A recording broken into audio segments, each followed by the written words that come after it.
All right, questions for Coach Stevens? Start with Chris Ryan. Hey, Brad. Hope all is well with you.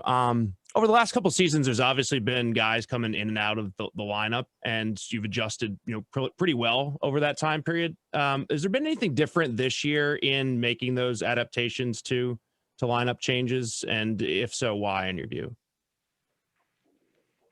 I'm not sure what your question is, Chris. What were you asking there? So over the last number of years, obviously there have been times you've had to play without your core players, and you've been able to adapt as a group. And this year, you've had the same circumstance, but different results overall. So, has there been anything that has led to you not having the results you want with in making adaptations? Well, I think we're, obviously there's some games that you go through that you lose, that you have a chance to win, that you'd like that back. But I also think there's some games that we won that the other team could say that too. So I think this is kind of who we are right now. And, I think that if you compare it year to year, I would say that obviously just, there's a lot more unknown, I'd say, this year than there maybe was in the last couple. So those are just things that you learn as you go through your time together as new players, adapt to the league, as young players, and show what they're capable of or show how consistent they can be.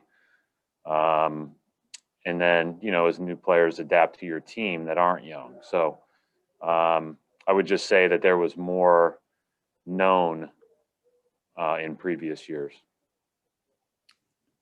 Matt Vitor. Brad, Bill Russell turned 87 today, and I'm wondering, in your time with the Celtics, he spends most of his time on the West Coast, but wonder if you've had many interactions with him, and has there been sort of, given the year that you've just had, and given his life experience, how much has he sort of been an example or any kind of an influence on the way that things have happened? Well, you saw the Raptors run a really cool campaign in the bubble called "Because of You," where they featured Wayne Embry, and we piggybacked off that and ran it really about Bill. And all of our players got a chance to speak on camera, and all of us had a chance to really talk about, just consider his impact, right? Consider his impact as one of the greatest teammates and winners of all time in any sport, and his impact socially, and his continued loud voice on what is right. And we can't think, I haven't had a chance to spend much time with him. I've met him on just a couple of occasions. First time I met him was my first home game I coached here, and we blew a 24-point lead at halftime and lost the game. And I've always felt bad about that. But he is like everything you want to be represented by. And, I've said this many times.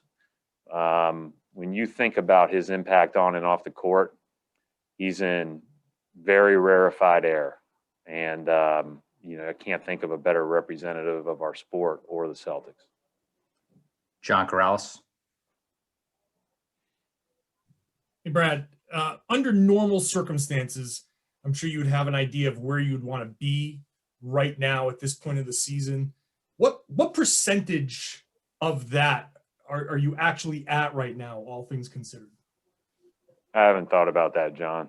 I mean, we're not where we need to be, but you're never as good as you think you are. You're never as bad as you think you are, and you're never far from either. So I think that's where we are. We can be pretty bad at times. We can be pretty good at times. I think we can get better. You have to stay humble. You have to stay focused. You have to stay on edge. And you have to do so through tough circumstances. Like, this is going to be a great challenge for us tonight, right? This is a team that's already beat us once. The second game we played, they very easily could have beat us again. All of their wins are against the league's best. And, every single night you have to step up to the plate in this league. And that's a real challenge. and it's a real challenge whether you're full or not full.